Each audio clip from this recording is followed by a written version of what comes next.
Today, the Federal Reserve saying it's not worried about inflation and will keep policies unchanged. But many say those policies are causing prices to rise. We have the details.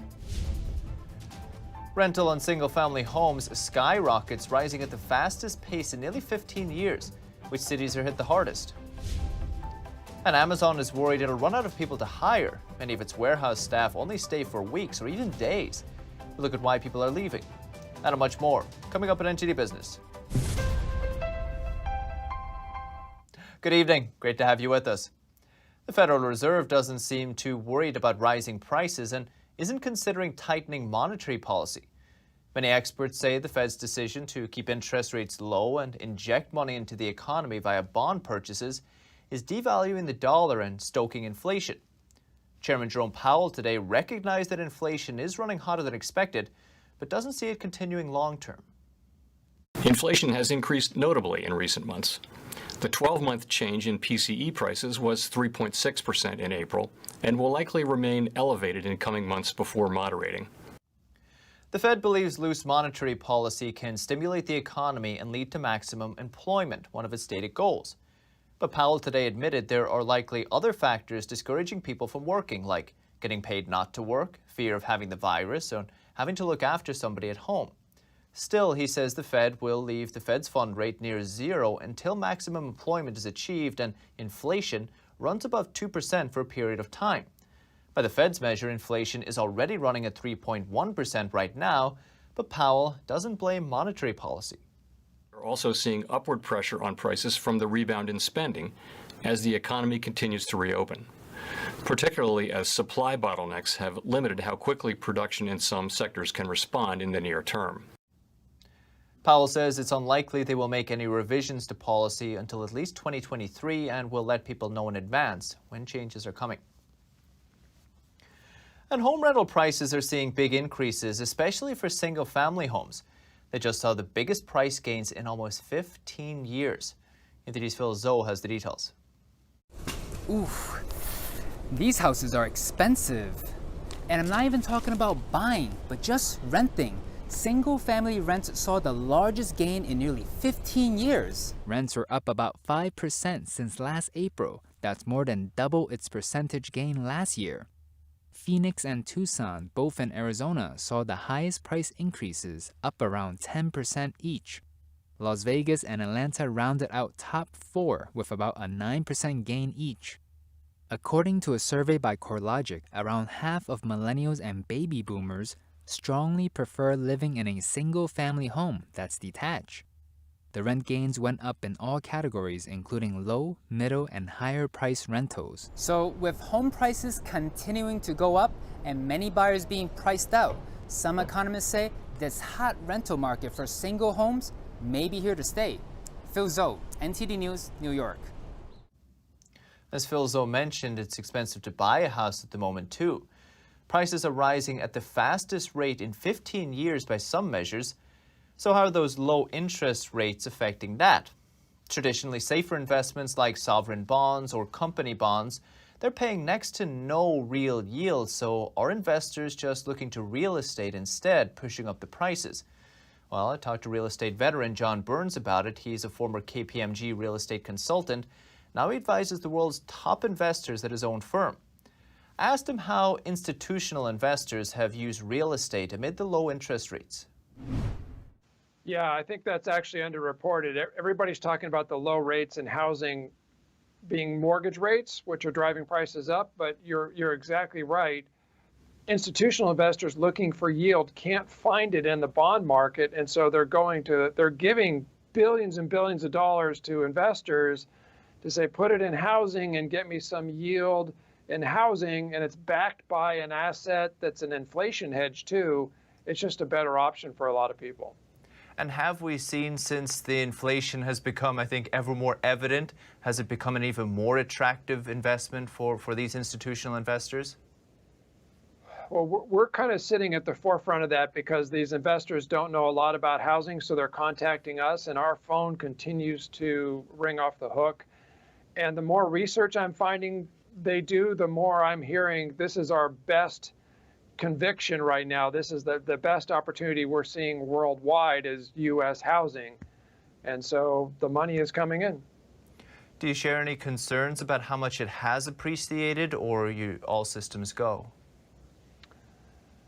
Well, for renters trying to buy a home, it's very concerning. For homeowners who own a home, their home equity is exploding. So you really got two camps. And for somebody, even like myself, have kind of been priced out, at least temporarily, do you feel it will continue like this, or do you feel eventually, maybe when the pandemic dust settles, we'll see prices come down a little? Well, we're not forecasting prices declining anytime soon, primarily because we're also not building a lot of housing. So you're not going to see an oversupply in that regard.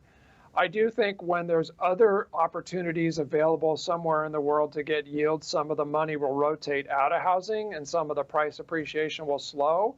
And then you brought up a good point, and I'm sorry to hear it's impacting you too, but the more prices go up, the fewer people can afford to purchase a home.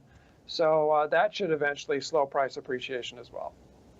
You posted something very interesting recently. I believe it was build to rent suburbs. This is hundreds of houses in one big development, but they're all for rental. They have maybe a handyman on site. Sometimes they're gated. Do you feel this is a trend that we'll see more of? And how's the feedback been from residents, do you know? I'm certain it's a trend we're going to see more of because my clients have been buying land and they're starting construction on it. So it's definitely increasing. I mean, what it really is from an investor's perspective is just a new type of apartment. I mean, 15.2 million people rent a single family home in America already. Most of them rent from an individual rather than a professional company. Our consumer research shows that homeowners in a neighborhood don't necessarily like renters in their neighborhood, so there's a little bit of a social stigma of living there. And nobody's ever believed really that you could build these communities effectively because there's so many square feet, and the cost of a roof over the unit is so much more than an apartment complex. But what happened in this last downturn is the big huge companies like Invitation Homes and American Homes for Rent and Tricon, with publicly available financials you can look at, have proved that it's a profitable investment with scattered homes all over the market. So imagine if you put all 100 homes together, newly built, no capital expense problems. That definitely makes sense. And so that's where the money is flowing right now. John Burns. And bond yields rose a little today. Stocks fell, though. The Dow fell 266 points, less than 0.8%. S&P 500 lost 23 points, over 0.5%. The Nasdaq dropped 33 points today, about 0.25%. General Motors shares popped 1.5% today, likely on news it's pouring even more money into electric vehicles. It plans to spend $35 billion through 2025. That's 30% more than its most recent forecast. The plan includes 2 new U.S. battery plants, which could cost over $2 billion. Ford updates its EV spending by more than a third recently to $30 billion by 2030. Tesla's Elon Musk is probably looking anxiously in his rearview mirror. And another push towards automation. FedEx wants to use driverless cars to make deliveries. It's teaming up with robotics firm Nuro to make it happen. NTD's Golden Lee delivers the latest. FedEx is taking steps towards self-driving cars. It's partnering up with robotics company Nuro, planning on using its autonomous vehicles for last-mile deliveries.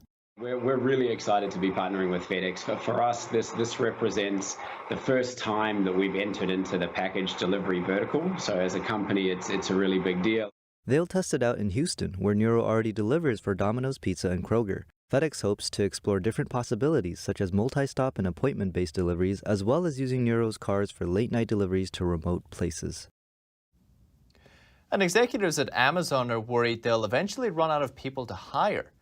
Its warehouses are basically replacing entire workforces once a year or even more. NTD's Evelyn Lee explains.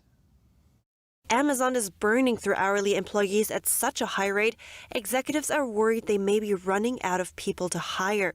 The company hired hundreds of thousands last year to keep up with shopper demand, but many only stayed for days or weeks. The New York Times reports that Amazon lost around 3% of its hourly employees a week, even before the pandemic. That's a turnover rate of roughly 150% a year, about twice as high as the retail and logistic industries. Warehouse employees are put under high pressure. Besides productivity, Amazon tracks employees' time off task, which also includes bathroom breaks. Workers who are too slow or have too much time off task risk being fired. An internal feedback board says employees complain about not getting enough warning about mandatory overtime or schedule changes. Ira Wolf, president at Success Performance Solutions, explains that Amazon is in such a rush to fill open jobs that it hires candidates who don't fit the Amazon culture. Evelyn Lee, NTD News. And a federal court has temporarily blocked the Biden administration's pause on oil and gas leasing. It's a blow to one of the administration's key climate change actions. The court sided with more than a dozen states on Tuesday. The states had sued after Biden halted new leases for oil and gas drilling in offshore waters and on public land. That's while officials conduct an environmental and financial review. The court's decision is a temporary order and the lawsuit is ongoing. But it comes as oil hits a two-year high, up for a fifth straight day today. It's on its way to $75 a barrel, the highest level since April 2019. A drop in crude oil, U.S. crude inventories, and increased demand globally are squeezing prices higher. Conway G. Gittins reports. Global oil prices rose for a fifth straight session on Wednesday as the cost of a barrel of oil marches towards $75 a barrel, a global benchmark not reached since late 2018. Prices are on the rise as demand bounces back from the lows seen during the health crisis when economies were forced into a standstill. New data released Wednesday in the U.S., the world's largest oil-consuming nation, showed crude inventories dropped more than expected, according to two market sources, in a sign of solid demand as the summer driving season kicks in. That trend is being repeated in many of the world's leading economies where demand growth is outpacing supply, and analysts predict that will continue to be the case over the coming months. Some see energy demand returning to pre-2020 levels by the second half of next year.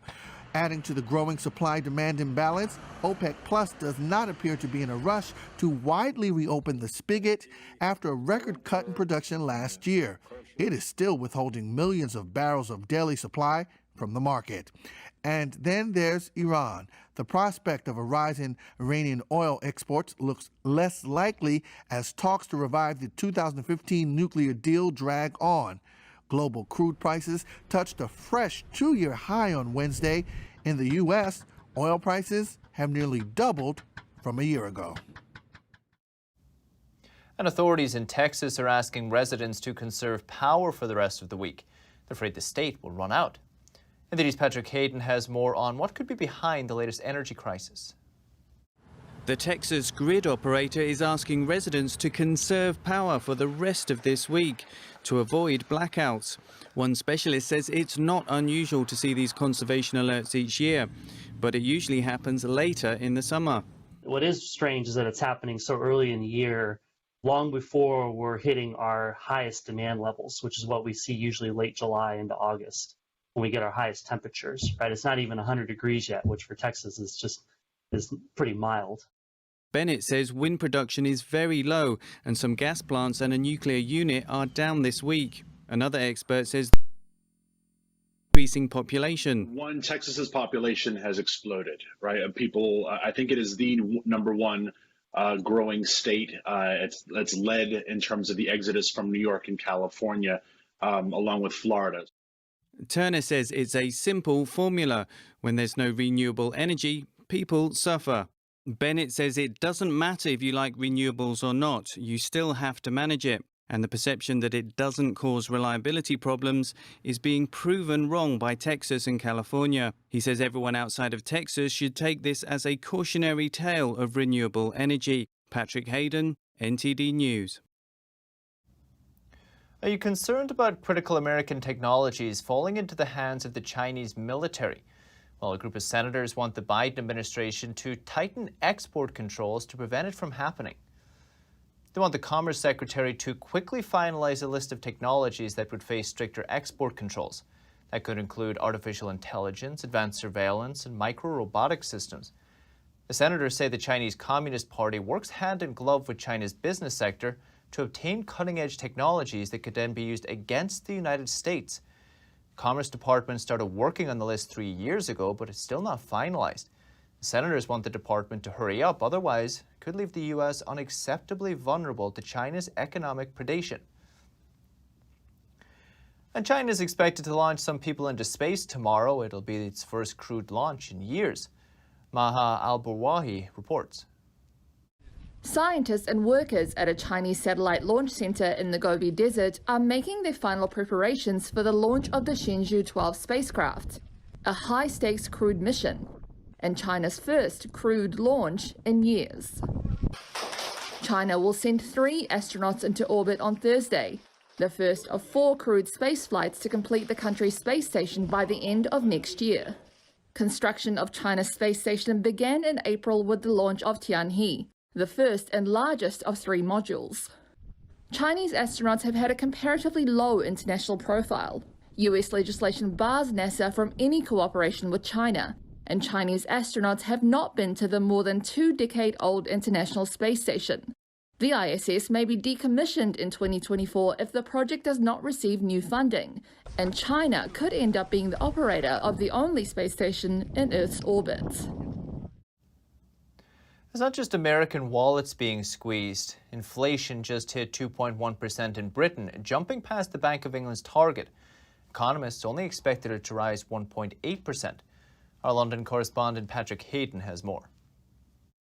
British inflation unexpectedly soared to 2.1% in May, up from only 1.5% in April. It's the first time it's gone above the Bank of England's 2% target in almost 2 years. The CPI data shows fuel prices in May were almost 18% higher than a year earlier, while clothing and footwear costs rose by 2.1%, as people bought new outfits as they finally left their homes. And it's expected to rise even more in the coming months. The Bank of England expects inflation to hit 2.5% by the end of the year, before settling back to its 2% target. That's as cost pressures fade and supply chains are running better. Investors around the world are assessing the risks of a sustained jump in prices. That's especially so in the US, where annual inflation hit 5% in May, the highest in almost 13 years. Patrick Hayden, NTD News. Still to come this evening. A study finds unlabeled chemicals in over 100 makeup products sold in the US and Canada. It could be toxic. Find out which products had the highest levels. And kids gearing up to go back to summer camp, we take a look at how the camps will run after a year of lockdown. That and more after this short break.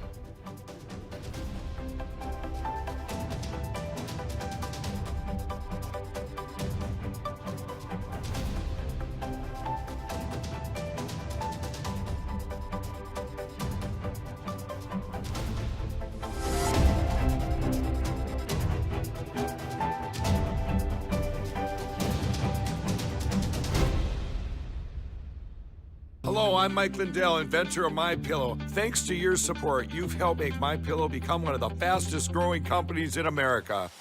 Over the last 12 years, you've helped MyPillow create thousands of jobs right here in the USA. When I got MyPillow, I'm asleep almost immediately. I stay asleep at night and I wake up more well-rested in the morning. That's why I invented MyPillow. My patented fill adjusts to your exact individual needs and helps keep your neck supported and aligned.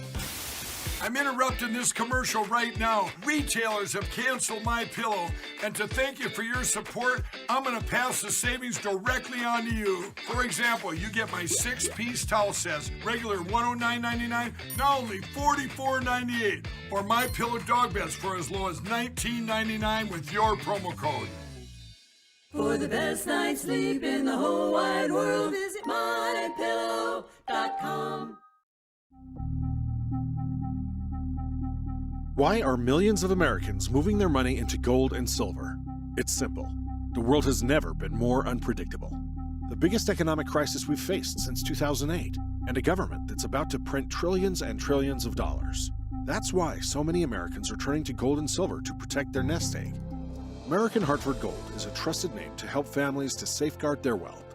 With an A+ rating from the BBB and 5-star ratings on the biggest review websites like Trustpilot and Google, American Hartford Gold can help you convert any qualifying IRA or 401k into precious metals.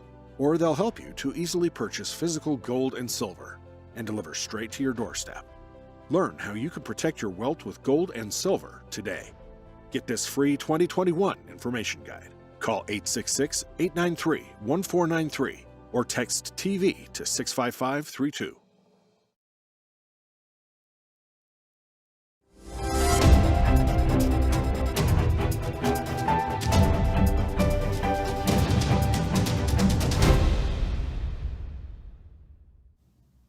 Are you renting a car this summer?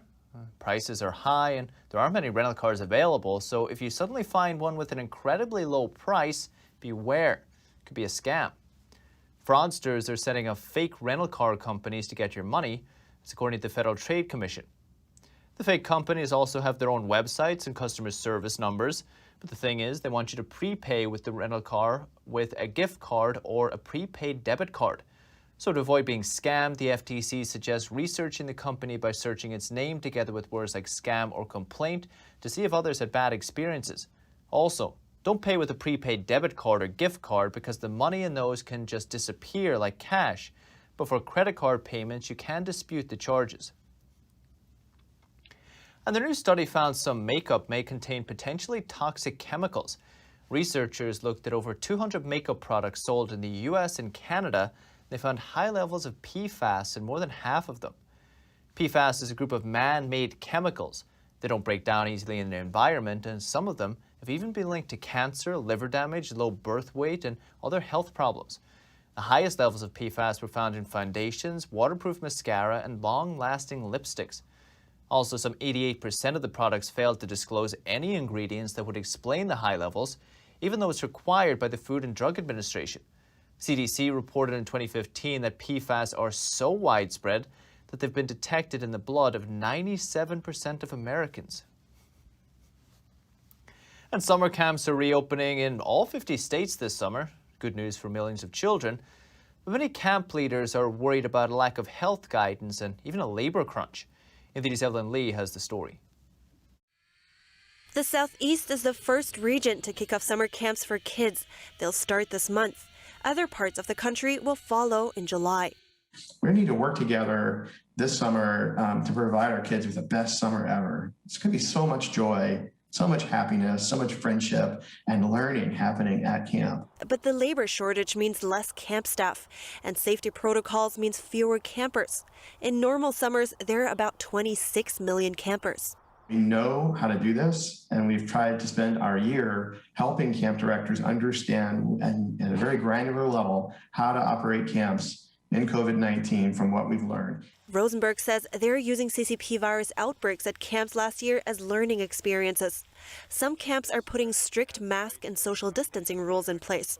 They have the same bunk rooms. That's where they can take their mask off at night, or when they're sitting down at meals at their table, they can take their mask off to eat. And that's really the only time that you're going to see these guys with masks off is in their cohorts.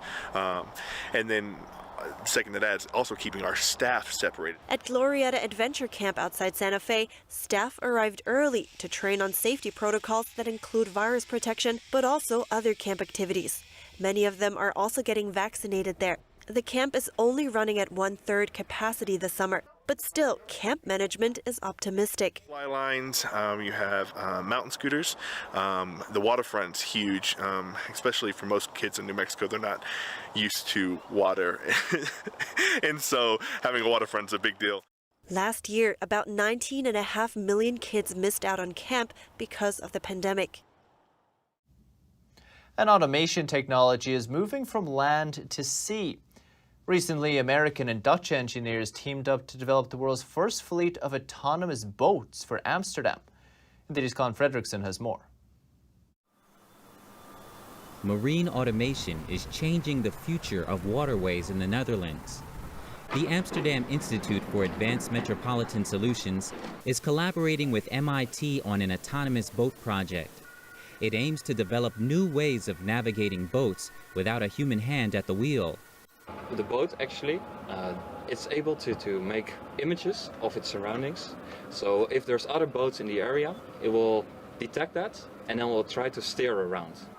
The city of Amsterdam is testing out prototypes of the small electric vessels. Installed with a communication system, the boats can receive signals from a central coordination point. A computer steers the vessels remotely, using data from cameras and sensors that detect the vessel's surroundings. But for developers, the technology is not yet perfect. We need about 2 to 4 years to get this technology ready, and it's mostly because we want to be absolutely sure that we can navigate safely in the canals. And right now we have the autonomy in place, but one of the next steps is to make sure that we can actually handle any kind of situation that we might encounter in the canals. The mission of these boats is to perform tasks like transporting passengers and picking up garbage. But before fully applying autonomous operation, developers must first overcome legislative hurdles and privacy concerns. You can now do semi-autonomous operations, but then you still have to have some remote controls. But in the future it will change, because this is something that is happening in the whole maritime industry. Amsterdam has a vast array of water canals stretching over 60 miles. Automated navigation boats will be a new way to ease the traffic burden on the streets of the Dutch capital. That's the latest business updates for today. You can still catch NTD Evening News with Stephanie Cox. That starts at 6:30 p.m. Eastern. For NTD Business, that's all for today. Thank you for watching. We'll see you tomorrow.